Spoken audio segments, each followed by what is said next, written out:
Students, कैसे हैं। उम्मीद करते हैं कि सभी अपने घरों में सुरक्षित होंगे और अपनी पढ़ाई को लगातार जारी रख रहे होंगे। इसी सीरीज़ में हम शरीर में होने वाले प्रमुख रोगों के बारे में पढ़ रहे थे। रोगजनक कौन है, उसका संचरण कैसे होता है, उसके लक्षण क्या हैं और उसका बचाव क्या है। यानी कि हम जो रोगों को कुछ सरल बनाने के लिए कुछ पॉइंट्स तो हम इस्तेमाल में ले रहे हैं। सबसे पहले रोग लिखते हैं, रोग के बाद उसका रोगजनक, रोग जो है वो किससे उत्पन्न हो रहा है। रोगजनक के बाद हम लिखते हैं उसका फैलाव कैसे होता है, कैसे फैलता है, संचरण कैसे होता है उसका। संचरण के बाद हम फिर लिखते हैं उसके रोग के लक्षण क्या हैं,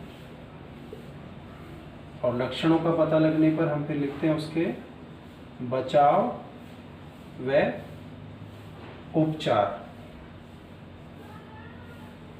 इसी सीरीज में आज हम जो रोग पढ़ने वाले हैं, सबसे पहला जो रोग है हमारा वो है चेचक। चेचक से याद आया होगा, सबसे पहले जो टीका बनाया गया था वो चेचक का ही बना था। चेचक को हम स्मॉल पॉक्स भी कह सकते हैं।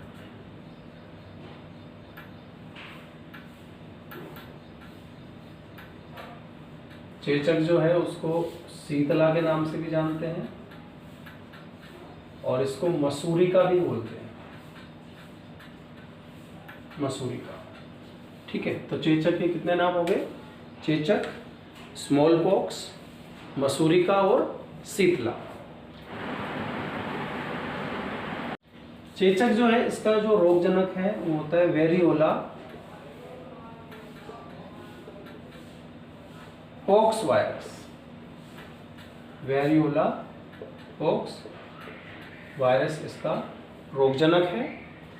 इसका जो संचरण होता है सीधे संपर्क से होता है, सीधे संपर्क द्वारा। यानी अगर कोई व्यक्ति जो है वो किसी चेचक के पेशेंट को छू लेता है, उसकी स्किन टच हो जाती है, तो ये रोग फैल सकता है। ठीक है, लक्षण जो है चेचक के शरीर पर बड़े बड़े दाने उभरना, जो बाद में फफोलों में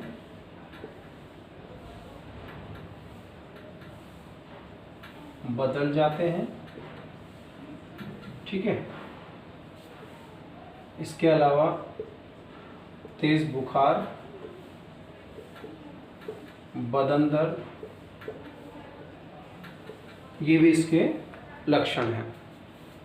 लक्षणों के बाद हम इसका बचाव लिखते हैं। तो बचाव तो सबसे पहले तो रोगी के संपर्क से बचना चाहिए, क्योंकि ये एक संक्रामक रोग है। इसके अलावा बचपन में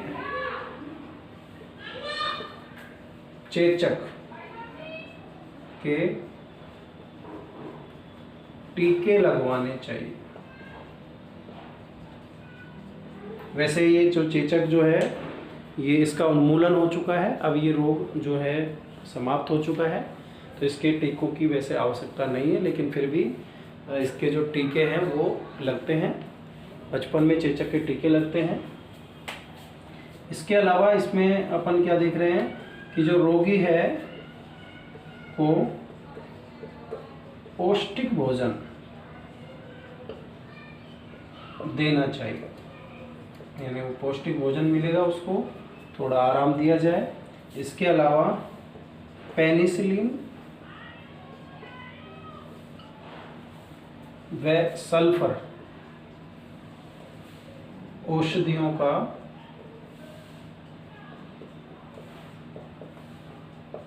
सेवन करना चाहिए। ये जो दवाइयाँ हैं ये रोगी को जल्दी ठीक करती हैं। और इसके अलावा अपन देखें, अगर जो घाव है, घाव को चाहे तो जो फफोले हो गए हैं तो उनको अपन लाल दवा से साफ कर सकते हैं।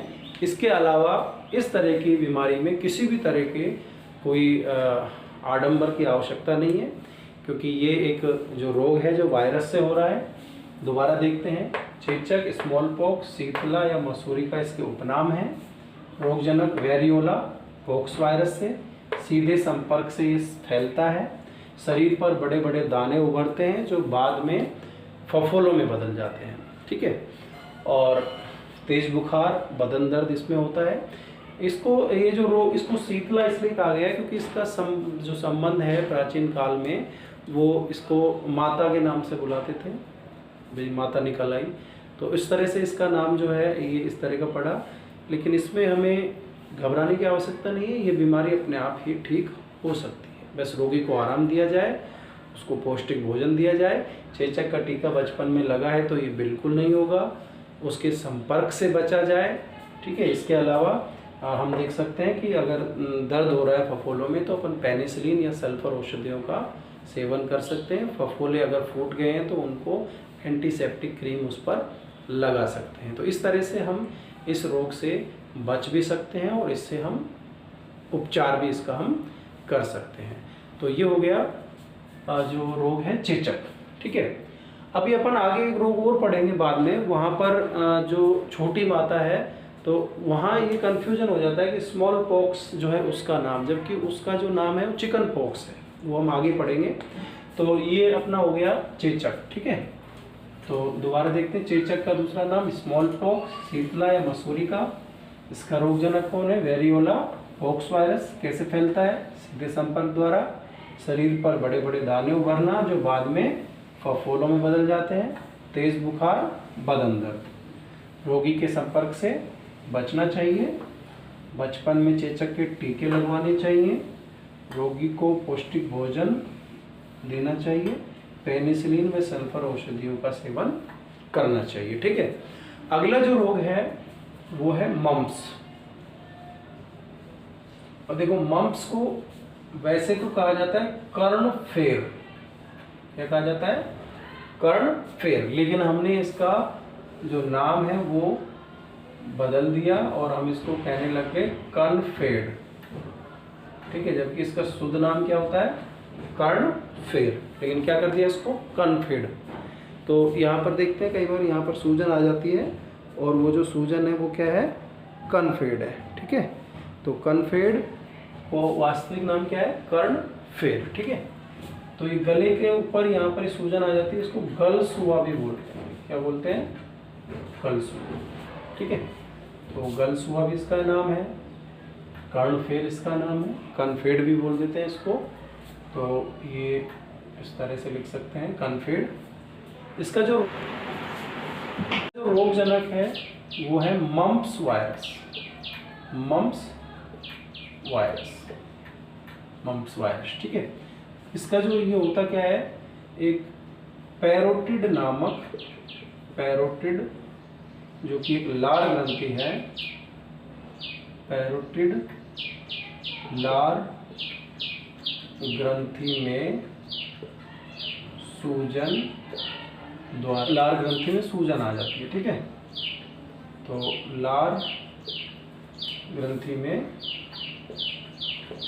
संक्रमण द्वारा फैलता है ये। लार ग्रंथि में क्या आ जाती है? इसमें लार ग्रंथि में सूजन उत्पन्न होना,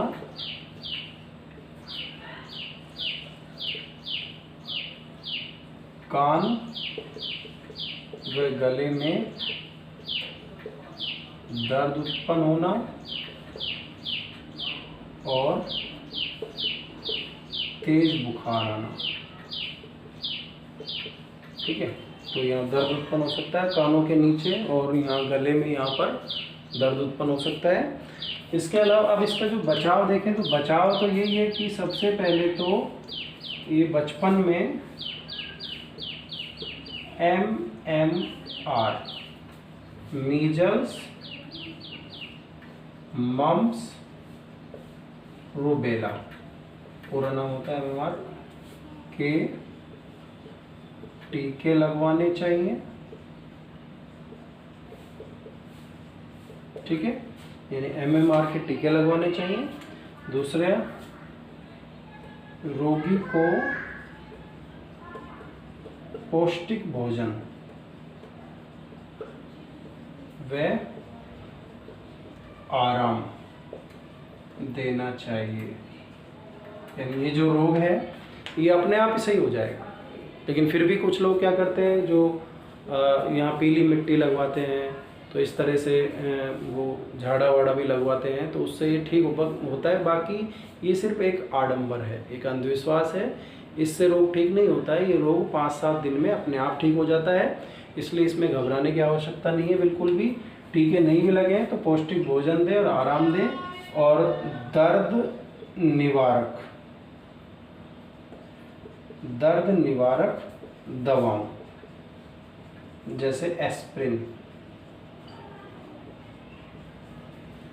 का सेवन, यानी कि जो रोगी है उसको दर्द, जैसे दर्द ज़्यादा होता है, दर्द निवारक दवा, पेन रिलीफ टैबलेट अपन दे सकते हैं। तो ये जो रोग है इसको दोबारा देखें अपन। रोग का नाम मम्प्स, कर्णफेर, गलसुआ या कनफेड। रोगजनक जो इसका मम्प्स वायरस है। संचरण जो इसका है, जो पैरोटिड लार ग्रंथि उसमें संक्रमण से फैलता है ये। इसमें लक्षण देखें, लार ग्रंथि में सूजन आ जाती है, कान और गले में दर्द उत्पन्न होता है, तेज़ बुखार आ सकता है। तो इसमें घबराने की आवश्यकता नहीं है। रोगी को आराम दिया जाए, पौष्टिक भोजन दिया जाए, दर्द निवारक दवाएं जैसे एस्प्रिन दे सकते हैं, और बचपन में अगर टीके लगे हैं MMR के तो ये रोग बिल्कुल नहीं होगा। तो इस तरह से हमने 2 विषाणु जनित रोग आज पढ़े, तो उनको और अच्छी तरह से अपन घर पर पढ़ें, और घर वालों की भी सुरक्षा का ध्यान रखते हुए घर में रहें, सुरक्षित रहें।